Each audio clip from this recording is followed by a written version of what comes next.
नमस्कार दोस्तों, आप सभी को एक बार फिर से स्वागत है हमारे YouTube channel Rajesh Rathore ACC।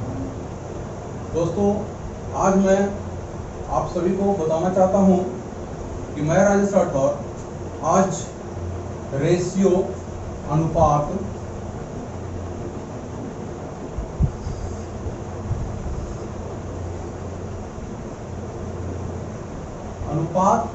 एक ऐसा टॉपिक है, एक ऐसा चैप्टर है, ठीक है, जो पूरे अर्थमेटिक का कहिए तो जान है।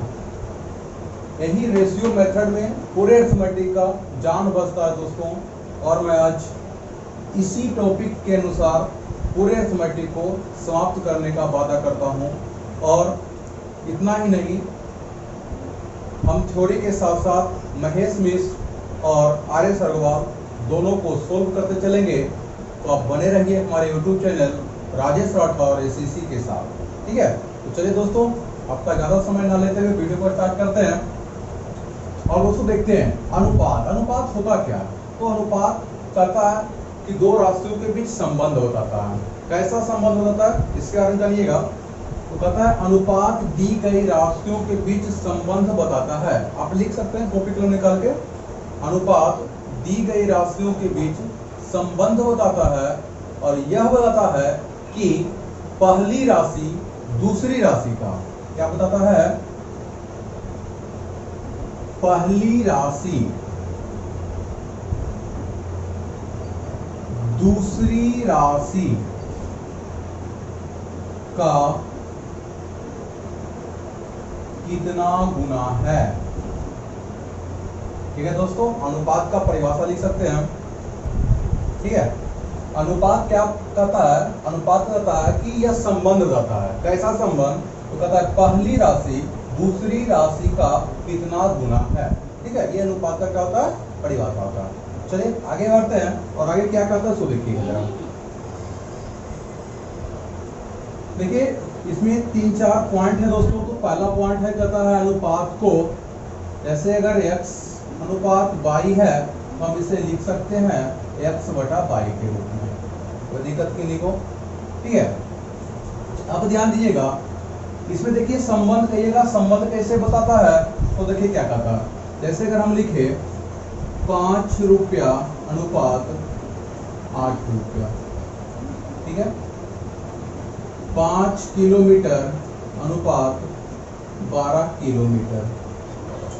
यहाँ लिखे 50 किलोमीटर अनुपात 10 किलोमीटर स्क्वायर। तो देखिएगा दोस्तों, ये अनुपात दो समान राशियों के बीच होता है, ठीक है। यहाँ देखिए रुपया लगा हुआ है, यहाँ भी क्या लगा हुआ है? रुपया। ये अनुपात बता रहा है। यहाँ किलोमीटर लगा हुआ है और यहाँ भी किलोमीटर, ये भी अनुपात दर्शा रहा है। जबकि यहाँ देखिएगा, यहाँ किलोमीटर है और यहाँ किलोमीटर स्क्वायर है।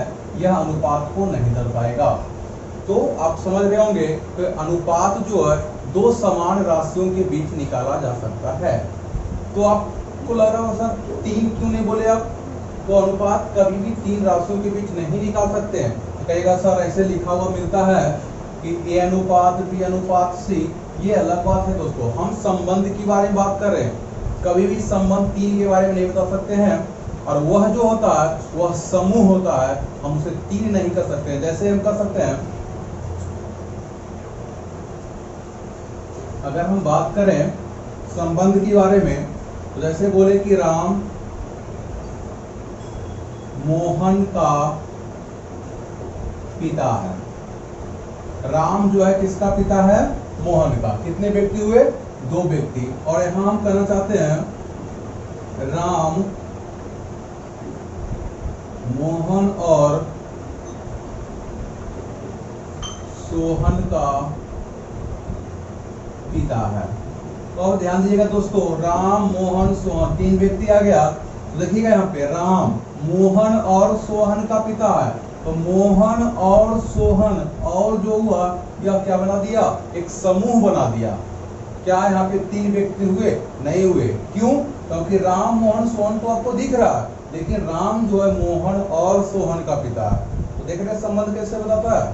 चलिए आगे अगर हम बात करें दूसरे पॉइंट की, तो दूसरे पॉइंट में लिखिएगा हम अपनी आवश्यकता अनुसार, क्या लिखिएगा, हम अपनी आवश्यकता अनुसार अनुपातिक राशि में किसी भी संख्या से गुणा कर सकते हैं।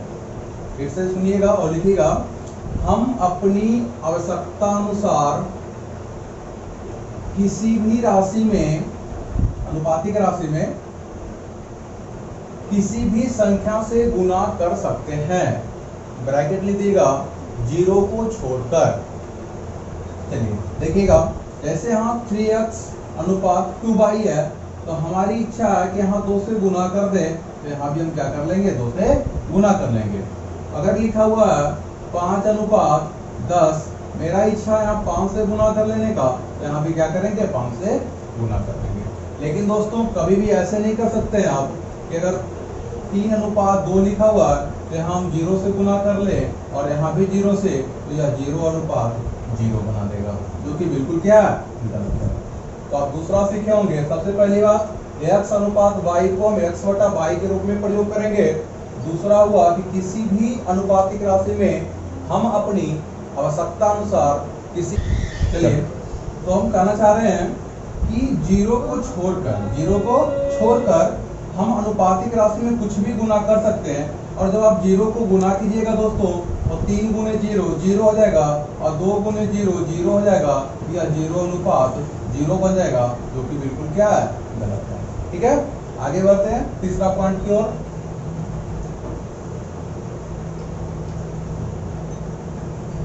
चलिए तीसरा जो मेरा पॉइंट है दोस्तों, ये रेशियो का नायक नहीं खलनायक कर सकते हैं। ठीक है, तीसरा पॉइंट बहुत ही बेहतरीन पॉइंट है और आप उसे समझिएगा। कहता है कि हम अनुपात को पहचानेंगे कैसे, कैसे जानेंगे कि यह अनुपातिक राशि है मेरा। तो लिखिएगा दी गई राशियों के बीच जब अनुपात प्रकट कर रहे हों तो हमें ध्यान देना होगा कि, दी गई राशियों के बीच जब हम अनुपात प्रकट कर रहे होंगे तो ध्यान देना होगा कि अनुपातिक राशि से तुरंत पहले, अनुपातिक राशि से तुरंत पहले का, अब का को इन्वर्टेड कॉमा से बंद कर लीजिएगा, का अथवा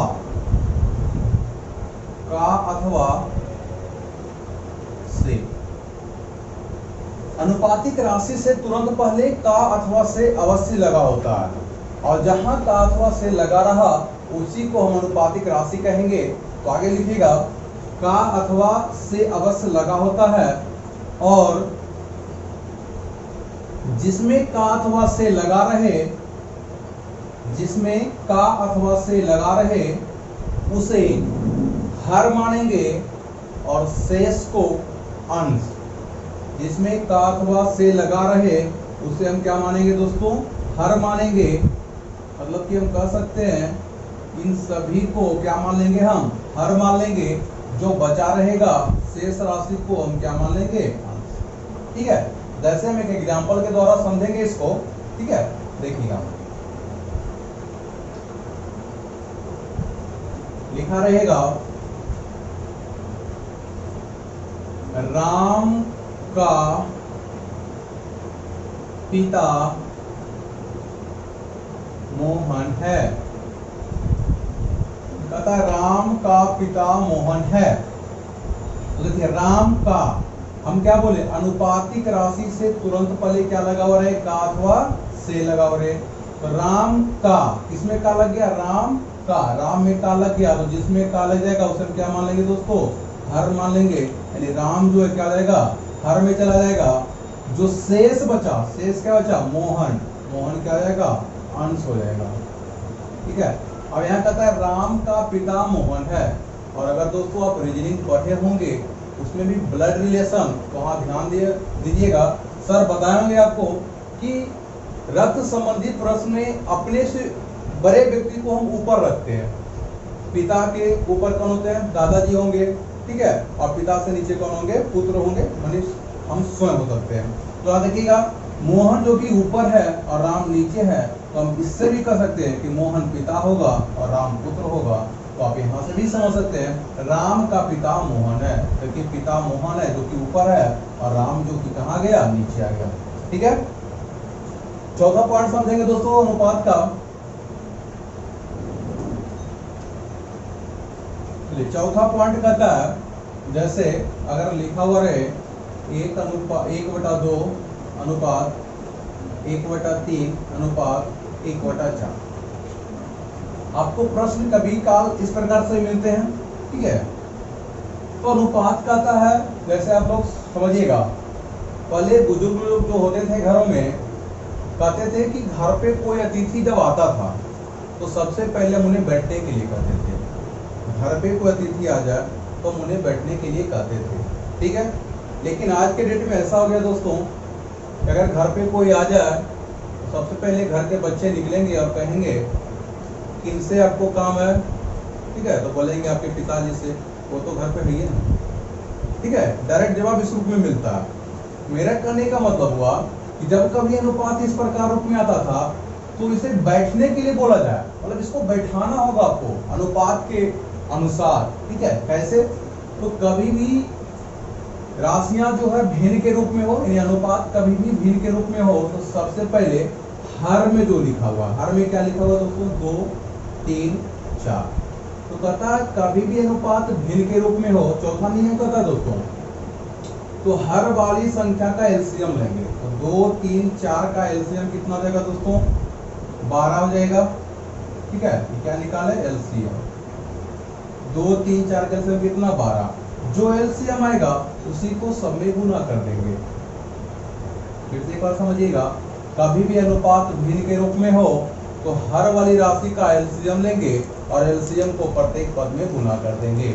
अब जिससे मेरा पुनः व्यवस्थित हो जाएगा अनुपात में। करता है तो काट देंगे, 2 6 12, 3 4 12, 4 3 12, मतलब मेरा अनुपात जो होगा 6:4:3। ठीक है, आप समझ रहे होंगे। फिर से देखिएगा,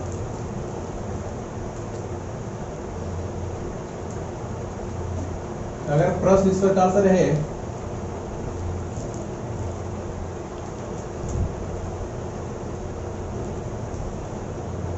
देखिएगा, तो यहाँ पे अनुपात में तो है दोस्तों, पर यहाँ जो देख रहे हैं हम यह भिन्न के रूप में देख रहे हैं। तो अनुपात कभी भी भिन्न के रूप में नहीं होता है, इसलिए हम क्या करेंगे, 5 10 15 का क्या लेंगे, एलसीएम ले लेंगे। मतलब हर में जो संख्या दिख रही है आपको उसका क्या लेंगे, एलसीएम लेंगे। तो 5 10 15 का जब आप एलसीएम निकालिएगा तो साथ एलसीएम 30 आ रहा होगा दोस्तों। तो जो एलसीएम आएगा उसी को सभी संख्या में गुना करना होगा। 30 30, यहाँ भी 30। ठीक है ना, एलसीएम 30 आ रहा है ना। चलिए 5 से काट देंगे, 5 6 30, 10 3 30, 15 2 क्या हम देख रहे होंगे, 6:3:2, यही मेरा क्या जाएगा, अनुपात। ठीक है दोस्तों, तो चलिए ये जो 4 पॉइंट हम लोग सीखे हैं, अब इसमें देखते हैं कहाँ किसका प्रयोग होता है और एक प्रश्न को लेकर हम लोग समझते हैं इसको। ठीक है, चलिए दोस्तों, तो देखिए क्वेश्चन इस प्रकार से है। पहला क्वेश्चन है आपका, कहता है कि विद्यालय में लड़कों की संख्या लड़कियों की संख्या का 12/7 गुना है। तो बताएं कि विद्यालय में लड़कों तथा लड़कियों की संख्या का अनुपात क्या होगा। चलिए, बहुत ही 1 सेकेंड का सवाल है आपके पास। तो देखिएगा, अभी हम बता रहे थे कि अनुपातिक राशि से तुरंत पहले काच व से अवश्य लगा होता है। तो पढ़िए क्वेश्चन एक बार फिर से, एक विद्यालय में लड़कों की संख्या लड़कियों की संख्या का 12/7 गुना है। देखिए यहाँ पे का लग गया दोस्तों, किससे तुरंत पहले, तो अनुपातिक राशि से तुरंत पहले। और अभी हम बात किए कि जिसमें का अथवा से लग जाए उसे हम हर मान लेंगे। तो कहता है लड़कियों की संख्या का, किसमें का लग गया, लड़कियों की संख्या में। तो लड़की को हम जी लिख लेते हैं, गर्ल लिख लेते हैं। ठीक है, तो इसको हर में रख लेंगे। और है क्या इसमें, विद्यालय में क्या होता है, लड़का और लड़की। तो हम हर में मान लिए लड़की को, जो शेष बचा वो अंश हो जाएगा। तो अंश मतलब क्या जाएगा, बॉय यानी लड़का हो जाएगा। अब कहता है दोस्तों, जिसमें का अथवा से लगा रहे उसे हर मानते हैं। तो लड़की में का लग गया है, इसे लड़की में क्या हो जाएगा, 7 हो जाएगा, हर हो जाएगा। यहाँ 7 लिखेंगे और जो शेष बचा हुआ क्या लिखेंगे, 12। तो कह क्या रहा है आपको, तो बताएं कि विद्यालय में लड़कों तथा लड़कियों की संख्या का अनुपात क्या होगा। लड़कों तथा लड़कियां यानी B अनुपात G पूछ रहा है, तो 12 अनुपात कितना लिखेंगे, 7। फिर से एक बार देखिएगा, आप समझिए फिर से एक बार इसी प्रश्न को। आपसे कह रहा है एक विद्यालय में लड़कों की संख्या लड़कियों की संख्या का, इसमें का लग गया, लड़की की संख्या में का लग गया, तो लड़की को हम हर में मान लेंगे, और लड़की की संख्या में का लग गया। अब भिन्न जो देखिए मेरा दोस्तों था वो 12 बटा कितना था, 7 था। देखिएगा यहाँ पे 12 बटा क्या था, 7 था। 12 बटा 7 था, लड़की में का लग गया, तो लड़की को कहाँ मान लेंगे, हर में मान लेंगे। अब हम क्या बोले थे, जो बच जाए शेष राशि को अंश मान लेंगे। इसका मतलब लड़का कितना हो गया होगा, 12 हो गया होगा। तो इसे यहाँ पे लिखे, तो पूछ रहा है लड़का अनुपात लड़की। देखिए लड़का कितना 12, लड़की कितना 7, हो जाएगा 12 अनुपात 7। ठीक है, चलिए मेरा दूसरा प्रश्न होगा, कहता है एक छात्रावास में लड़कियों की संख्या पूरे विद्यार्थियों की संख्या का, ध्यान से देखिएगा, लड़कियों की संख्या पूरे विद्यार्थियों की संख्या का, किसमें का लग गया, पूरे विद्यार्थी में। तो हम लिख लेते हैं दोस्तों,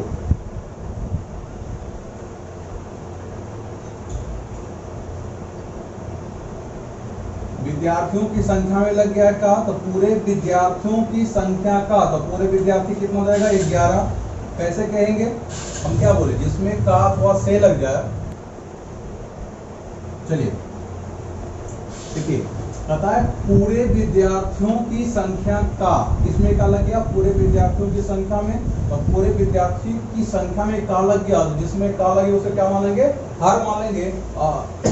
हर में देखिए यहाँ पर कितना है, 11, मतलब पूरे विद्यार्थी कितना हो जाएगा, 11। शेष जो बचा, तो शेष क्या था, लड़की था। तो लड़कियों की संख्या कितना हो जाएगा दोस्तों, शेष कितना बच गया, लड़कियों की। चलिए, तो कह रहा था दोस्तों एक छात्रावास में लड़कियों की संख्या पूरे विद्यार्थियों की संख्या का, पूरे विद्यार्थी की संख्या में का लग गया, इसलिए पूरे विद्यार्थी कहाँ हो जाएगा, हर वाला। हर में था 11 लिखिए। इसके अलावा शेष क्या था, तो लड़की कितना लगेगा, 3, क्योंकि 11 तो लिख चुके हैं, बच गया कितना, 3। लेकिन आपसे क्या यही पूछ रहा है, विद्यार्थियों की संख्या का अनुपात और लड़की का। आगे देखते हैं, तो बताइए कि छात्रावास में लड़के तथा लड़कियों की संख्या का अनुपात क्या होगा। आपसे पूछ रहा है B अनुपात G, क्या पूछ रहा है, B अनुपात G, यानी लड़का और लड़की का पूछ रहा है। तो देखिए ध्यान दीजिएगा, लड़की है कितना दोस्तों, 3, तो 3 लिख लेंगे। अब पूरा विद्यार्थी है छात्रावास में 11, जिसमें 3 है लड़की, तो लड़का कितना होगा, 8। देखिए ना, 8 और 3 कितना है, 11 हो गया। ठीक है, चलिए तीसरा प्रश्न है, एक फल की टोकरी में आम तथा सेब रखे हुए हैं। एक टोकरी है फल का, जिसमें क्या क्या रखा हुआ है, आम और सेब रखे हुए हैं। इसमें आम की संख्या टोकरी में रखे कुल फलों का, देखिए किसमें का लग गया, तो कहता है टोकरी में रखे कुल फलों का, यानी कुल फल में का लग गया, तो कुल फल कौन रहेगा, जो हर में लिखा हुआ, जिसमें का से लगा उसको हर मान लेते हैं। तो कुल फल कितना हो गया, 12। तो कहता है शेष क्या बच गया, तो देखिएगा आम तथा सेब रखे हुए हैं, इसमें आम की संख्या, किसकी संख्या, आम की संख्या, तो जो शेष बच गया वो हो जाएगा आम, यानी 5 जो है क्या हो गया, आम हो जाएगा। अब देखिए कहता कुल फलों का 5/12 गुना है, तो बताएं कि आम और सेब का अनुपात क्या होगा। ठीक है, यहाँ से प्रश्न हम छोड़ दिए, अनुपात पूछ रहा आपसे, क्या पूछ रहा, आम और सेब का अनुपात।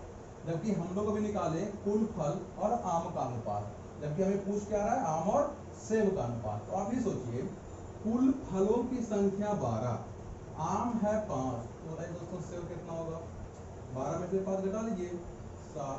तो यही मेरा उत्तर होगा। आम और सेब का अनुपात कितना? 5:7। चलिए दोस्तों, ये रहा आपका चौथा प्रश्न। लगेगा, कहता है दूध तथा पानी के मिश्रण में, एक मिश्रण है जिसमें क्या क्या है? दूध और पानी। दूध और पानी के मिश्रण में पानी की मात्रा दूध की मात्रा का 7/13 गुना है, तो बताएं कि दूध और पानी का अनुपात क्या है? मतलब मिश्रण में दूध और पानी का अनुपात क्या है? चलिए तो देखते हैं। सबसे पहले कहता है मिश्रण में पानी की मात्रा, दूध की मात्रा का, किसमें का लग गया दोस्तों? देखिएगा, सेंटेंस पूरा पढ़िएगा। दूध की मात्रा का, जिसमें का लग गया वो क्या हो जाएगा? हर वाला। तो दूध की मात्रा में का लग गया तो दूध की मात्रा हर वाला होगा, अर्थात 13 हो जाएगा। जो शेष बचा, तो मिश्रण में और क्या है? पानी। पानी शेष बच गया होगा, जो शेष बचा हुआ अंश होता है, ये कह जाएगा 7। यही आपसे पूछ रहा है कि दूध और पानी का अनुपात क्या क्या हो गया? दूध और पानी का अनुपात जो हो गया कितना हो गया? 13:7। ठीक है, अगला क्वेश्चन लेते हैं।